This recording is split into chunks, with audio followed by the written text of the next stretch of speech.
What is up, Space Pirates?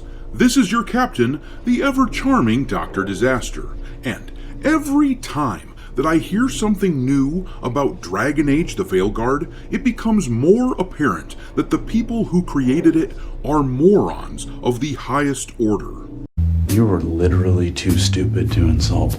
John Epler, one of the directors of Dragon Age The Veilguard, tried to explain why it is that players can only bring over 3 of their choices from the original Dragon Age games, which all come from Dragon Age Inquisition, by the way. Nothing you did in the first 2 games matters at all, but he tried to explain why this was the case, and he managed to make it evident that Bioware these days do not give a rat's ass about what has historically been one of the biggest draws to their games. What the hell is wrong with you people? For years, gamers have enjoyed bringing choices from old Mass Effect games and old Dragon Age games into their sequels, but now Dragon Age has limited this functionality, and the explanation we are being given is that essentially the studio is lazy and uncreative. It seems to me they spent way more time working on shit like making sure that every character can romance every other character, and making sure that you can't create a female character with a chest size larger than an A cup, but they didn't give a crap about the lore. I mean, for cripe's sake, I covered a week or so ago that these people didn't even know who Zevran was. These people are tourists. If they're not going to do the things that Bioware was always known to be good at, then what the hell is even the point of them? You just sit there and be you. Sless?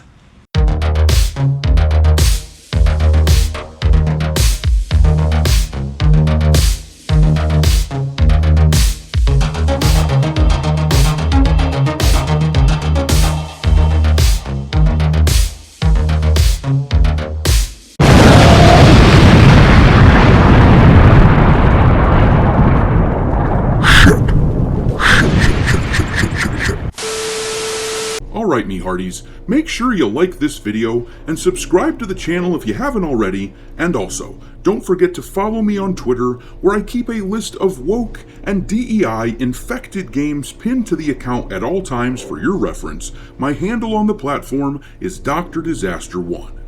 Anyways, like I was saying, one of the directors of The Veilguard tried hard to explain away the problem that the game is having that has been picking up steam amongst gamers over the past few weeks. The fact that choices from the old Dragon Age games do not carry over is a massive turnoff for the longtime fans. If this wasn't the case, then this director wouldn't be addressing the issue. He wouldn't be attempting to do damage control. But this creative director of the game, John Epler, talked about what's going on with this in an interview with IGN. Also, don't confuse this person with Corinne Bush, the game director and the self-proclaimed queerosexual gendermancer. But anyhow, John Epler, in an interview, tried to explain why the choices you made in Dragon Age Origins and Dragon Age 2 were not important enough to include in the game. This article here from That Park Place gives us the details. The article says, Epler spoke with IGN, where he explained why the choices players made in those games will be ignored. Our philosophy when it comes to integrating past player choices and world states is, wherever possible, we want to avoid contradicting what has happened before. We never want to invalidate your choices, he stated. Well, you got a funny way of showing it, my dude. Not incorporating the choices is invalidation. Granted, not incorporating isn't outright refuting them, but you've made them unimportant and invalid on a de facto basis. We're going to skip down in a second, but before we do, I just want to point out that the image on the screen from the game here is awful. That UI looks terrible. I have heard a lot of complaints from gamers about the look of that UI, but I have been so preoccupied with other things concerning the game, like the character creator and the pre-sales numbers and everything else, that I haven't really looked at the UI, but that is a damn mess. That is way too much on the screen. It looks disorganized and clunky, and I really kinda hate it. But I digress. Let's read the next part of the article.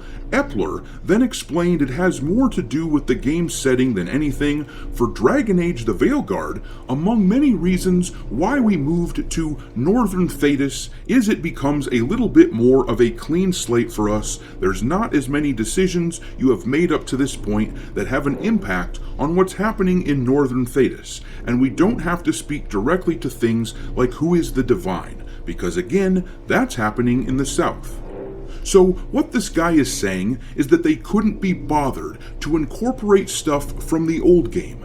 They didn't want to have to do the extra work, so they changed the setting to a place where old decisions wouldn't matter in order to get out of the bother of learning the lore of the game and incorporating past events. This is not the defense that these idiots think that it is.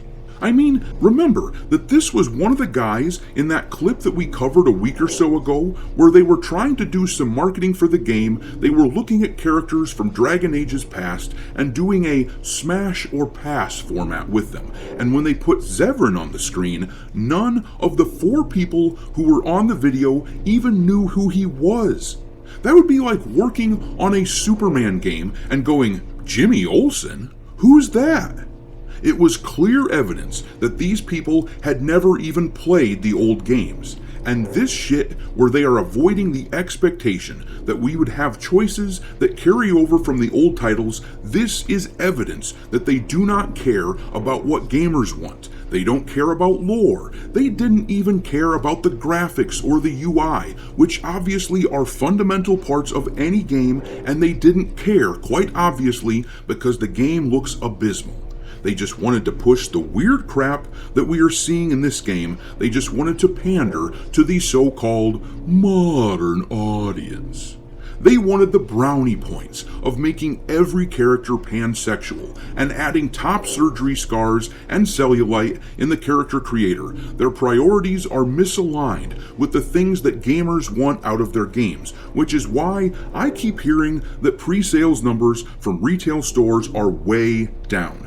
Granted that these days most gamers buy digitally, which is a mistake in my opinion, but that is where the market is going these days. But analyzing sales data in retail stores is useful in identifying buzz or lack thereof. For example, it's worth noting that Dragon Age is currently tracking well behind Star Wars Outlaws in pre-sales numbers from what I'm hearing. My contact that runs 9 retail stores that sell video games tells me that there are still only 7 copies pre-sold currently. And my other contact, which has access to the sales data at over a dozen stores that sell video games, now they have 12 copies of the games that are pre-sold. That is less than half of what they had a couple months ago with Star Wars Outlaws. So things are looking pretty grim for Dragon Age The Veilguard. But I'm gonna leave it there. Drop your mockery of Dragon Age in the comment section below, and we will talk there. Thanks for watching, me hearties. If you haven't already, your captain is inviting you to subscribe to the channel and become a part of the crew. Life as a space pirate may not be glamorous, but there's always plenty of booty.